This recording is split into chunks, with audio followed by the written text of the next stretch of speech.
하나님 말씀 마태복음 1장 16절 17절 봉독합시다. 마태복음 1장 16절과 17절 말씀을 함께 봉독합니다. 시작.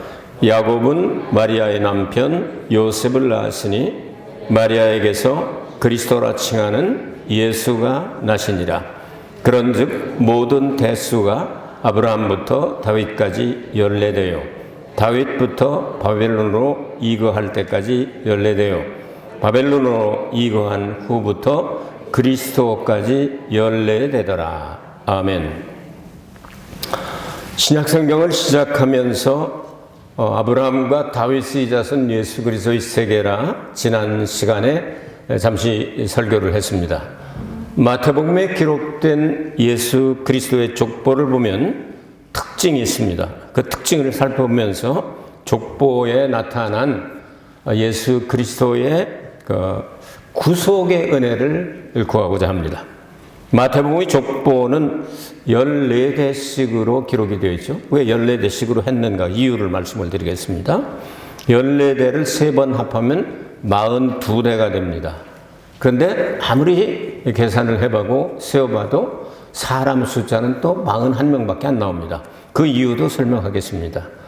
14이라는 수가 어쨌든 기조를 이루고 있는데요. 14은 7 곱하기 2로 나눠집니다. 7은 히브리 사람들은 완전 숫자라고도 말하고 거룩한 숫자라고도 이야기를 합니다. 그것을 2번 겹쳐서 14로 만들었고요. 이것은 또 다비드라고 하는 다윗이라고 하는 이름이 다비드인데요. D라고 하는 글자가 4를 의미합니다. 그리고 B라고 하는 다비드 하는 B라고 하는 글자를 6으로 그 사람들은 계산합니다. 그래서 4 더하기 6 더하기 4는 14이다 해서 14대로 만든 것 같습니다. 왜 마태는 아브라함과 다윗의 자손 예수 그리스도의 족보, 지난 시간에 말씀을 드린 대로 이 족보란 말은 비블리오스라고 되어 있는 게 바이블이라고 하는 뜻이죠. 그러니까 그 인간의 역사를 어떻게 편집하고 함축을 해서 성경책을 만든 것처럼 책을 만들었다 하는 그런 뜻입니다. 긴 역사를. 근데 여기 성경에 보면 다윗이 왜 기조를 이루는가 하면은 예수님에게 뭐 눈 뜨고 싶은 사람이라든지 구원받고 싶은 사람들이 이런 사람들이 얘기할 때 아브라함의 자손 예수여, 이삭의 자손 예수여, 야곱의 자손 예수여 이렇게 부르지 않죠? 누구의 자손 예수여라고 부르죠? 다윗의 자손 예수여.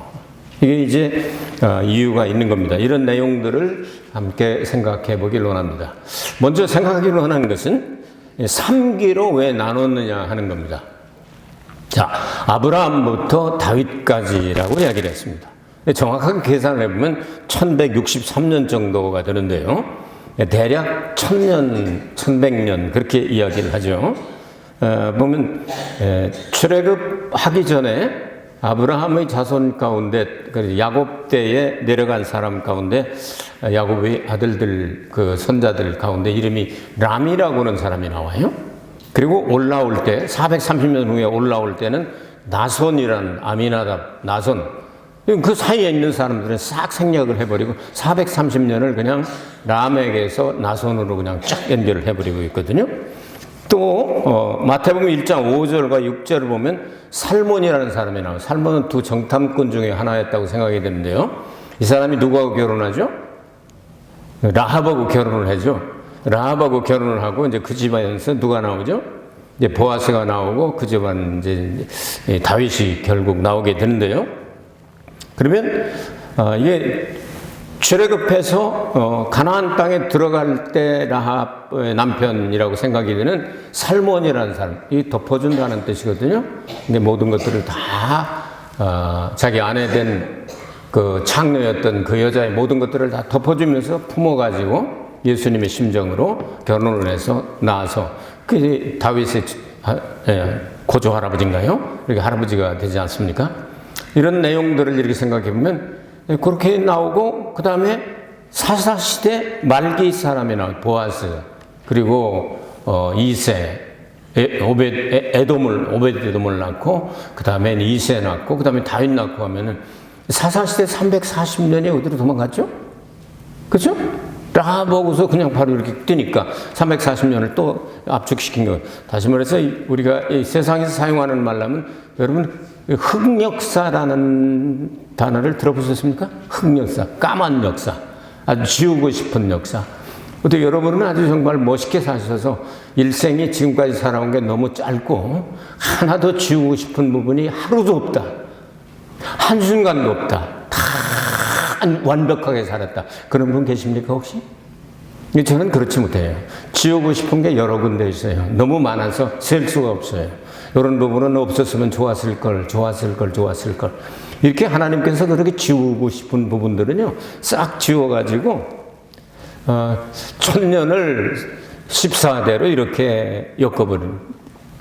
이때를 가리켜서 우리는 보통 성장기다. 아브라함 때부터 시작을 해서 쭉 흑역사도 있지만 빼면서 다윗까지 성장해 오게 되는 거죠. 이제 다윗부터 바벨론 이거, 그러니까 이주하는 거죠. 이주하는 때까지, 그때까지를 우리는 쇠퇴기다 이렇게 말할 수가 있습니다. 다윗부터 바벨론 이거까지는 기원전 천년경서부터 시작해서 여러분 아시다시피 한 586년에 이렇게 이주를 하게 되니까 한 400년 정도를 볼 수가 있겠죠. 400여 년 동안을 거기서 14대로 편집을 하는데 성경을 연구를 하다가 보니까 이스라엘 역사의 남북으로 갈라지면서 북쪽에 바알과 아세라를 가지고 온 여자가 있습니다. 그 여자 이름이 유명한 여자인데 이씨인데요. 이름은 세벨이라고 합니다. 그래서 이세벨이라고 하는 여자가 유명한 여자입니다. 이게 이제 엣바알의 딸인데요. 그러니까 바알의, 그러니까 총 본산지의, 그러니까 이 종갓집의 딸입니다. 그 딸이 이스라엘로 시집을 오게 되죠. 이스라엘 시집을 오게 돼가지고 누구하고 결혼을 하게 되죠? 아합인가요? 아합하고 결혼을 해서 아기를 하나만 낳았는데 그 놈이 이름이 여호람이라고 하는 놈입니다. 그 여호람 때에 이게 이제 이렇게 돼가지고 막 바알과 아세라를 엄청 퍼치다가 이렇게 보니까 이 남쪽도 영향을 이제 받게 되는데 여러분 아시다시피 남북조가 있잖아요. 이스라엘의 남북조. 이제 솔로몬 시대부터 조금 이따 이제 그건 다시 설명을 하도록 하겠습니다. 근데 이때부터 이제 쇠퇴가 시작이 됩니다. 다윗과 솔로몬 때까지 전성기가 있는데 그때부터 내려가기 시작하는 그 이유도 조금 이따 설명하겠습니다. 이렇게 내려가는데 한 400여 년 동안 가운데 빼고 싶은 왕 4사람을 빼버리게 됩니다. 성경을 보면 이렇게 연결이 돼요. 이제 아하시아라고는 왕이 나오죠. 여호람의 아들 아하시아. 근데 유대에 이제 이렇게 이세벨 시집왕 아하시아. 이제 아하시아가 이제 나왔는데 북쪽에 정변이 일어나게 되죠. 쿠데타 같은 게 일어나게 됩니다. 하나님이 이제 그 엘리사한테 가서 예후한테 기름 부어주라 했더니 예후가 아주 그냥 열심을 내 가지고 가서 그 아합 집안 그냥 전부 다 쓸어버리고 변소를 만들어버리고 그 왕자들 70명 모조리 모가지 잘라다가 광주리도 담아서 이렇게 바치고 그러잖아요. 이런 아주 불상사가 일어났는데 그때 거기 그 사돈집이니까 이렇게 남쪽에 있는 왕이 그걸로 갔다가 같이 죽게 됩니다. 죽게 되니까 아하시아가 죽었죠. 죽게 되니까 그 어머니 아달랴가 이 왕의 씨를 그냥 싹 내려버립니다. 이렇게 돼서는 안 된다. 우리 집이 아니고 이제 다른 형제가 또 왕이 되면 직계가 안 되니까 다 죽여버리고 여자 천주 태우고 갔죠. 꼭 지가 여자가 이제 왕이 됐는데 요것도 이제 나중에 혁명을 일으키게 되죠. 여호야다라고는 대제사장을 중심으로 해서 그 왕자 가운데 하나를 이렇게 숨겨서 왕이 되게 하는데 그게 7살 때죠. 7살 때. 그 왕 이름을 요아스라고 말합니다. 그래서 요시야는 8살 때, 요아스는 7살 때. 뭐 그렇게 그냥 외우시면 돼요. 그보다 또 빨리 된 사람 여러분에게 늘 제가 가르쳐 드릴 사람 다 알죠? 여러분. 누가요? 4살에 된 사람이 있잖아요. 느부갓네살에 된 사람이 있고 그보다 더 빨리 된 사람이 있죠. 이집트 왕이죠. 바로 왕이 된 사람이 있습니다. 그래서 바로 왕, 그 다음 느부갓네살, 둘째, 셋째가 7살을 먹고 왕된 요아스, 그 다음에 8살 때 왕된 요시야, 이렇게 이제 외우면 안 잃어버린다고 한번 말씀드린 적이 있습니다. 뭐 기억 안 날 수도 괜찮아요. 또 할 테니까. 언젠가 또 할 테니까요. 이렇게 해서 왕으로 옹립을 해서 세우고 아들 이제 아마샤까지 나왔는데, 종교개혁도 하고 했는데 하나님께서는 그 더러운 피를 3, 4대까지 이르게 한다고 그러죠. 죄를 지면 3, 4대까지는 하나님 쓸어버려요. 그래서 이 4명을 모조리 생략을 해버리고 5번째 왕 이름으로 연결을 해버려요. 여러분 이유를 아시겠습니까? 요때를 쇠퇴기라고 합니다. 계속 내려가는 거예요. 내려가다 이제 기원전 586년에 여러분 아시다시피 망하게 되죠. 쇠퇴기가 어떻게 시작이 되고 왜 쇠퇴기가 되느냐 하면, 다윗이 열왕기상 15장 5절인가 보면은요, 다윗은 평생에 한 번만 죄를 졌다. 성경을 몰라가지고 실수한 것은 하나님이 죄로 여기지 않고 용서해 주셨습니다. 네, 남의 아내를 빼서 그리고 그 남편을 죽게 했죠. 바세바라고는 그 여자.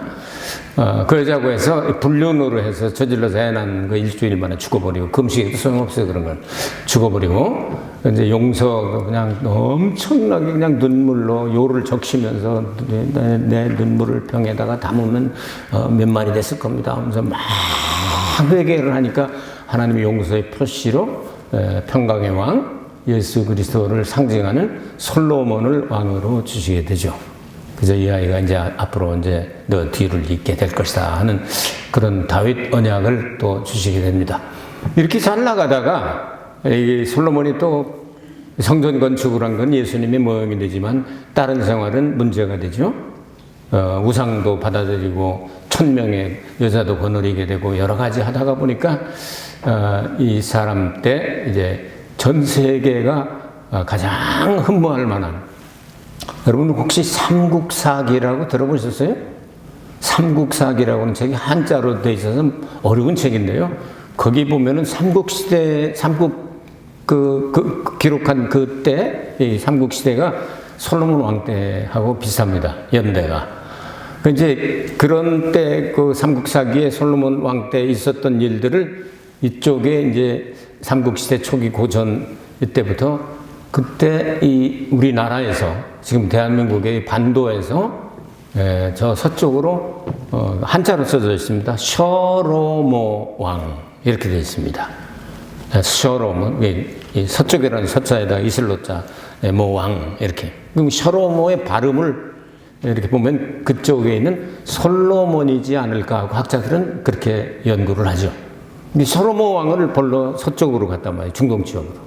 그 누구겠어요? 솔로몬이겠지. 그 성경에는 천하의 열왕이 솔로몬의 얼굴을 보기를 원했다 이렇게 말하잖아요. 그러니까 우리나라에서도 갔을 수도 있다는 얘기예요. 이만큼 전성기였었는데 그때부터 이제 다윗 그리고 솔로몬서부터 기울기 시작을 합니다. 범죄하게 되니까 기울고다가 보니까 결국은 솔로몬 아들 때 나라가 갈라지잖아요. 남북으로. 그래서 북쪽은 기원전 722년에 아수르에 의해서 아싸리 망해버려가지고 지금까지 완전하게 회복이 되지 않았습니다. 그리고 이제 남쪽은 더 있다가 기원전 586년에 느부갓네살한테 이제 망하게 되죠. 그래서 성전 불타버리고 성전에 있는 그릇도 다 가져가게 되고, 그런 내용들이 이제 역사입니다. 이런 내용들을 쭉 종합해서 쇠퇴기다 이렇게 말할 수가 있겠습니다. 그것도 연례대로 또 편집을 딱 해놨어요. 그리고 난 다음 이제 어디로 가느냐, 바벨론으로 가고 난 다음에 그리스도라 하는 예수가 나시니라. 그리스도와 예수. 그래서 다윗서부터 이렇게 이제 연례되다 이렇게 했는데, 그게 이제 바벨론은 70년 포로로 생활을 하다가 하나님 약속하신 대로 꼭 70년 만에 돌아와서 성전을 건축하고 그 다음에 예루살렘 성을 재건하게 됩니다. 이런 내용이 힘들고 어려운 시기지만 저는 회복기다 이렇게 봅니다. 왜냐하면 예수가 오면 그때부터는 이제 희망이 생기니까 회복기다. 그래서 세 개로 나누지 않았나 그래서 이렇게 성장기가 있고 쇠퇴기가 있고 회복기가 있지 않냐. 그럼 이 이유는 알았죠. 근데 왜 14대씩 했느냐? 요거 이제 우리는 구약과 신약을 연결해서 생각을 해봐야 되겠죠. 14대씩을 왜 나눴느냐? 여러분 지금 들으신 대로 1100년도 14대로 해놓고 600년도 14대로 해놓고 그 다음에 400년도 14대로 해놓고 이렇게 한 이유를 여러분 그 바벨론 포로에서 돌아가고 586년 망하고 돌아와서 538년에 돌아와서 예수님이 AD 26년경에 십자가 달려 돌아가셨으니까 AD 30년이니까 AD 26년경에 예수님이 나타나셨지 않습니까? 요단강에 나타나셨어요. 이거 하면 한 600년 되잖아요? 600여 년 되잖아요. 그것도 14대로 편집을 해놨단 말이죠. 그 14시라는 건 그 3개를 더하면 42대가 되는데 구약 성경에 보니까 애굽을 이 세상으로 생각하고 가나안 땅을 약속의 땅으로 생각하는 모형으로 나와 있거든요. 그래서 애굽에서 가나안 땅에 들어갈 때까지 하나님의 장막을 42번 치게 하셨습니다. 42대가 되죠. 41번은 이쪽 모압 평야 쪽으로 해서 광야에서 치고 42번째 천막을 치게 하신 곳이 어디냐 하면은 이제 요단강을 건너서 제일 먼저 가서 맞이한 천막 친 장소를 뭐라고 들으셨습니까, 여러분? 이런 건 외워두시기 바랍니다. 길에서 하나를 점을 붙이면 갈이 된다. 그래서 길이 갈로 되려면 떼굴떼굴 굴러가지고 이렇게 변화돼야 길이 갈이 되잖아요. 길이 아니라 길이 갈이 되려면 떼굴떼굴 굴러서 이렇게 사라져야 돼. 이게 무슨 말이냐면 애굽에 있는 모든 수치와 모든 그 일본말로 소실이 이런 것들을 굴러가게 하셨다 하는 뜻입니다. 거기서 세례해주고 막 이러잖아요. 이건 뭘 말하냐면 예수님의 보혈로 우리는 예수를 믿는 그 순간부터 모든 수치가 사라집니다. 조상의 유전, 우상숭배, 불륜, 음란, 하여튼 도박, 마약, 하여튼 할 것 없이 해서는 안 될 것들을 모조리 예수의 보혈로 길에서 갈로 되게 떼굴떼굴 굴러서 수치가 물러가게 했다는 뜻이 된다고 말이에요. 그래서 거기에 42번째 진을 쳤다. 이런 얘기예요. 근데 이렇게 42 장소에다가 진을 치고 42개가 됐는데 인물은 41명밖에 안 나온단 말이에요. 왜? 다윗이 중심이 되어 있기 때문에 다윗 중심에다가 아브라함부터 다윗까지 14대예요. 그 다윗을 또 한 번 씁니다. 다윗부터 바벨론 포로까지 14대예요. 그러니까 다윗이 2번 더블이 됐죠. 그러니까 한 사람 빼야 되잖아. 그래서 41명밖에 없단 말이에요. 그 42명째는 누구냐? 여기가 중요한 거예요, 이제. 42명째. 여러분, 남의 집 족보에 관심 있어요? 아니면 자기 집 족보에 관심 있어요? 남의 집 족보가 몇 대선인데 내가 뭘 알아? 모르죠. 저같이 역사 좋아하는 사람은 남의 집 족보 몇 대 몰라요. 우리 거나 알지, 우리 거나. 누구? 태종 이방원. 19대 할아버지. 누구? 18대 할아버지. 그렇게 내려오는 거예요. 자기가 들어야 관심이 있어요. 사진 찍어봐. 다른 사람들 잘 나왔는데 잘 나왔다고 하나? 사진이요? 그러고 끝나? 자기 잘 나온 사진 딱 보면 그 사진 누가 찍었냐? 잘 찍었다. 굉장히 잘 찍었다. 지만 잘 나오면 했더니 잘 찍었다고 하는 거야. 남이야 눈을 감았건 떴건 찡그렸던 예? 한쪽 눈은 감고 한쪽 눈은 떴건 그건 관계없어. 자기만 똑바로 잘 나오면 사진 잘 나왔다. 내가 살고 봐야 되지. 내가 예수님 족보에 들어가고 봐야 되는 거 아니에요? 그 41명에다가 나까지 집어넣으면 42이 어떻게 하면 들어갈 수 있을까? 어떻게 하면 들어갈 수가 있을까? 예수님이 이 땅에 오실 때 뭘로 오셨죠? 사람으로 오셨는데 하나님의 뭘로 오셨죠? 독자가 들어가는 건데 하나님의 뭘로 오셨죠? 독생자로 오셨어요. 그러니까 피 흘려 죽으시고 부활하셨죠? 부활하실 때 호칭이 하나 달라지죠? 뭐가 달라지죠? 뭐가 붙었죠? 맏아들이 된다고 말이에요. 맏아들. 그러면 예수님은 하나님의 아들인데 독생자하고 맏아들이 그래서 41명을 해놨구나. 2개 하면 42이네. 독생자는 이 땅에 오셔서 우리의 속죄, 구속의 은혜를 주시고, 이제 예수님께서 셋째 하늘에 계시다가 재림하실 때는 성경에 뭐라고 나와요? 독생자로 오세요? 맏아들로 오세요? 그게 어디 있어요? 히브리서 1장 5절, 6절. 그런 건 외워두세요. 안 바뀌니까. 성경은 안 바뀌니까 외워두세요. 히브리서 1장 6절. 맏아들로 이 땅에 오실 때 맏아들로 오신다. 요한계시록 1장 5절. 맏아들로서 말씀하시는 맏아들로 죽었다 사시다. 이런 걸 외워두세요. 성경은 안 바뀌어요. 그러니까 성경 외울수록 좋아요. 자, 그럼 예수님께서 다시 오실 때 맏아들로 오신단 말이에요. 처음에 오실 때는 독생자로 오셨단 말이에요. 이거 그래서 그리스도라 하는 예수가 나신이라 그런 거예요. 그리스도와 예수를 같은 분이지만 구분한 것처럼 그렇게 기록이 안 돼 있어요?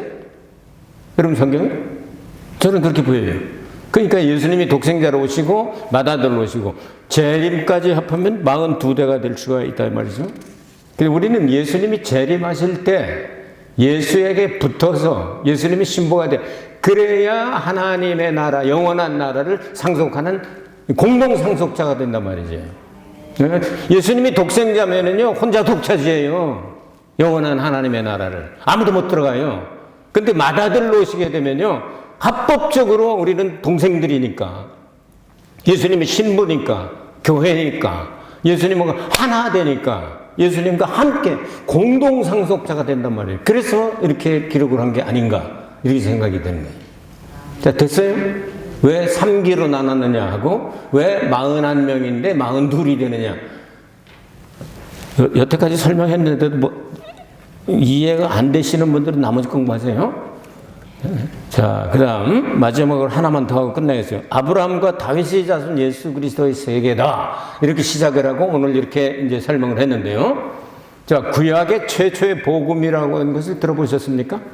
구약의 최초의 복음. 창세기 3장 15절을 이야기합니다.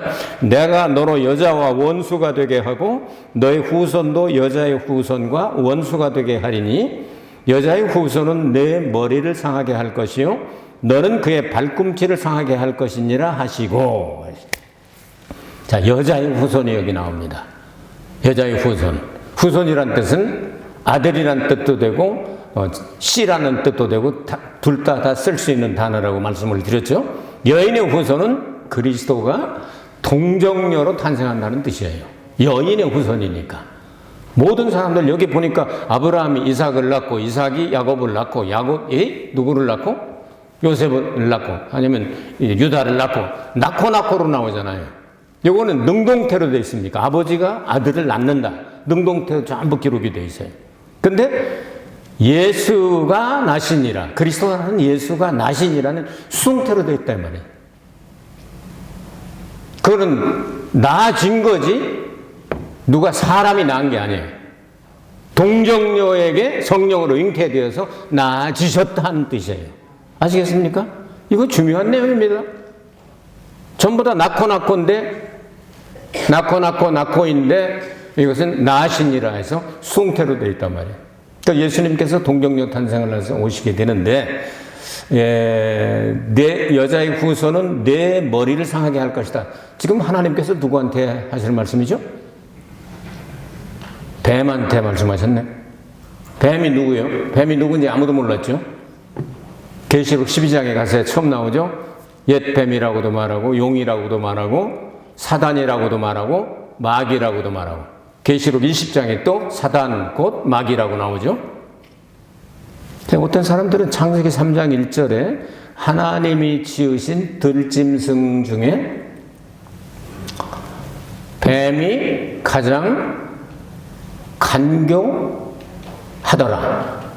그러니까 하나님 만드셨네.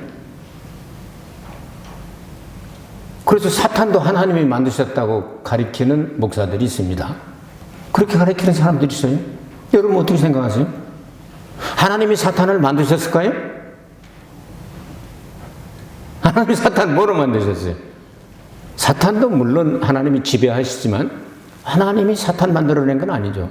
성경은 마귀는 처음부터 범죄했다고 말하고 있어요. 범죄해서 사탄이 됐다고 말씀하고 있어요. 그래서 들짐승 중에 뱀이 가장 간교하더라 하는데 그 히브리 단어를 사용할 때는 이거는 이제 히브리 말을 아는 사람들만 아는데요. 하야 동사라는 게 있어요. 하야. 되니라. 여호와가 거기서 나왔어요. 되게 하시고, 되게 하셨고, 되게 하시고, 되게 하시는 분. 그게 여호와의 원뜻이에요. 그러면 저녁이 되며 아침이 되니, 이는 첫째 날이라 할 때, 된다, 된다, 된다 할 때, 하야라고 그래요. 근데, 뱀이 간교하더라로 되어 있는데, 원문에는 뱀이 간교하게 되었다 하고 기록이 되어 있단 말이에요. 그러면 그 사이에 뭐가 있다는 얘기예요? 최건록 목사님이었던가, 이기품 목사님이었던가, 하여튼 한국에 유명한 목사님이 계셨는데요. 은혜를 받고 난 다음에 성경 읽고 난 다음에 맨날 뱀 잡으러 다녀야 돼. 여기 육지 있는 뱀 잡고서 모자라서 제주도까지 뱀 잡으러 가셨다는 거야. 기어다니는 이 뱀, 이게 사탄은 아니죠. 그래서 성경은 하나하슈라는 말은 무슨 말이에요? 그 뱀. 정관사가 붙어 있고 한 마리 그 뱀. 사탄이 들어간 뱀 얘기하는 거예요. 이 사탄이 들어간 뱀은 얼마나 이 광명의 천사로 가장을 하는지 고린도후서 11장에 보면 광명의 천사로 가장을 한다. 이게 광명의 천사. 그러니까 빛나는, 번쩍번쩍 빛나는 천사처럼 가장을 하는 그것이 사탄의 역사다. 그 사탄이 빛나는 어떤 존재였던 것을 우리는 생각할 수가 있겠죠. 그런데 교만해서 타락을 했단 말이에요. 그러니까 이것이 사탄이 되었다. 그러니까 간교하게 되었다라고 번역을 하면 좋겠다. 이렇게 알아두시면 좋겠다. 그러니까 하나님이 아주 간교하게 만들었다는 얘기처럼 보이잖아요. 우리 성경. 안 그래요?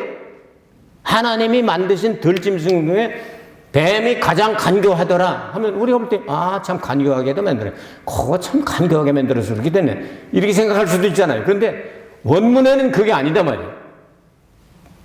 가장 간교하게 되었다 하고 돼 있단 말이에요. 틀려요, 같아요? 틀리잖아요.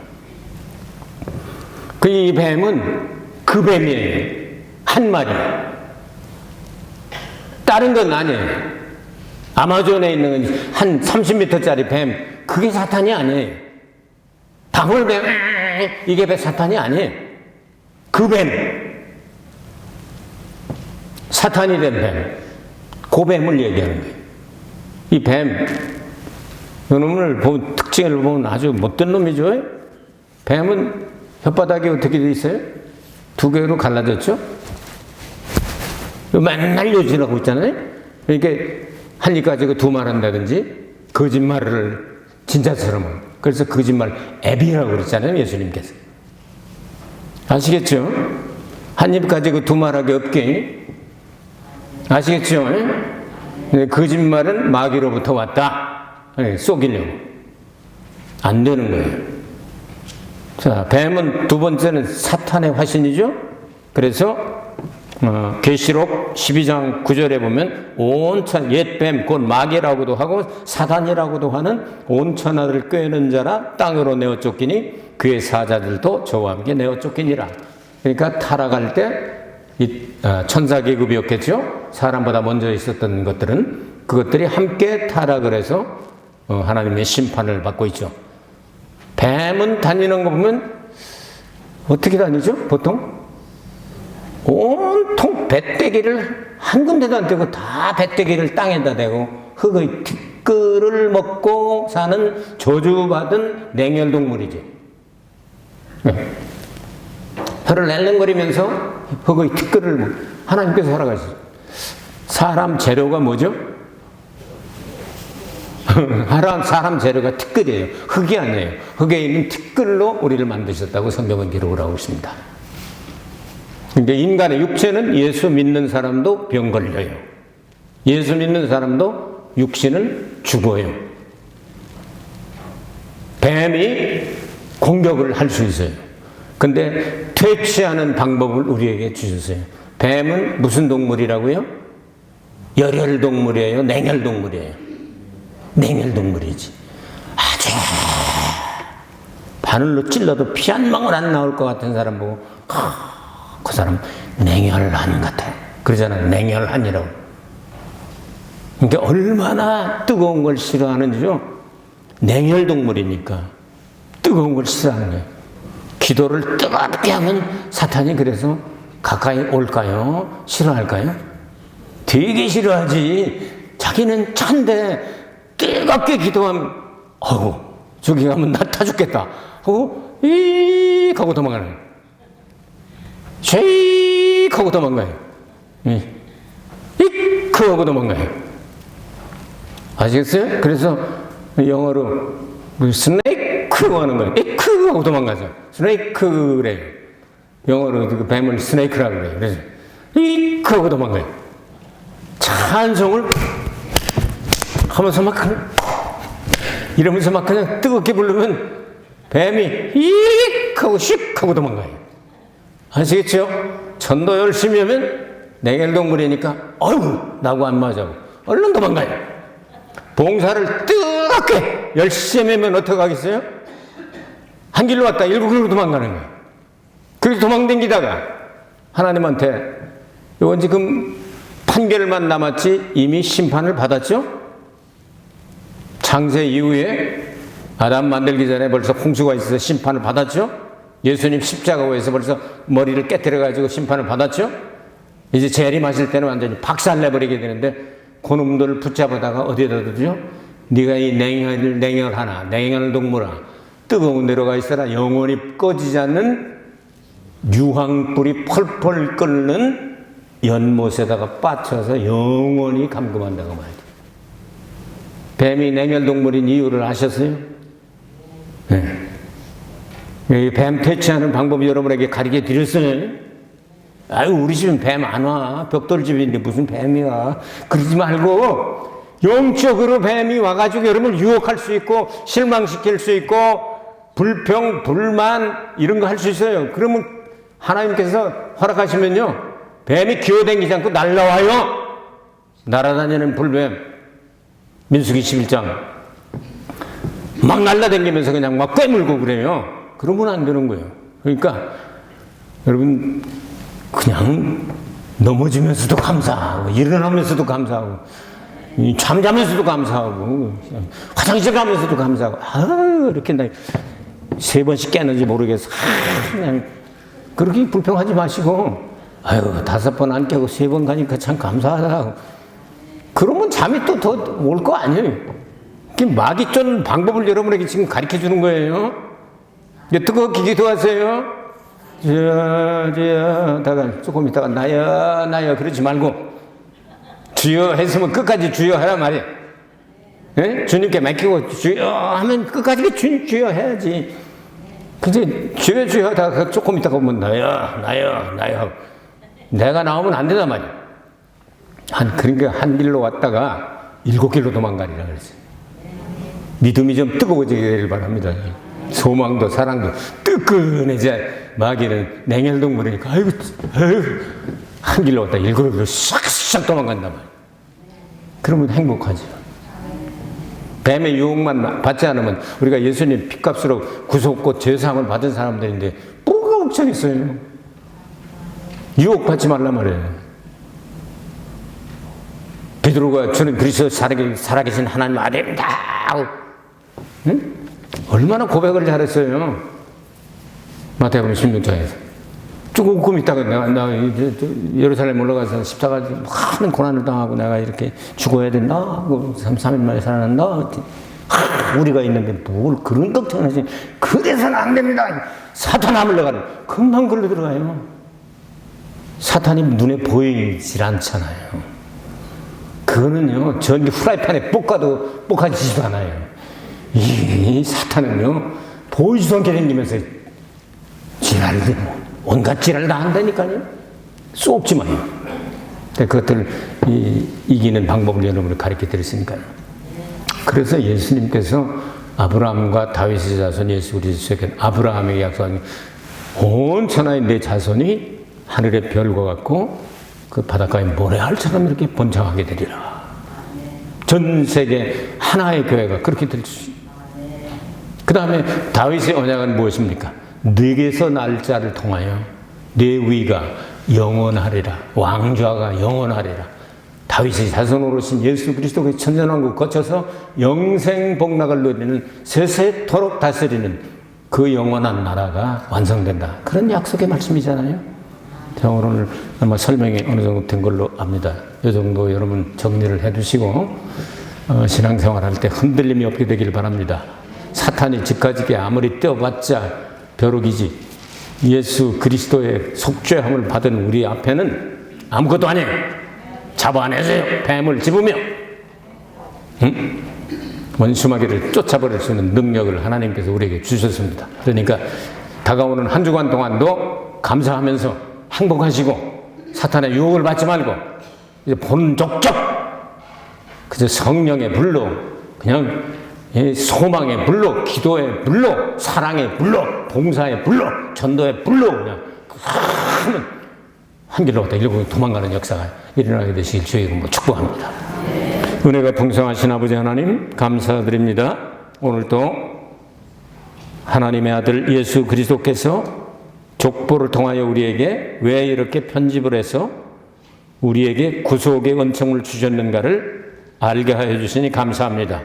이 말씀 붙잡고 한 주간 동안 또 승리하게 하여 주시옵소서. 예수 그리스도 이름으로 기도하옵나이다.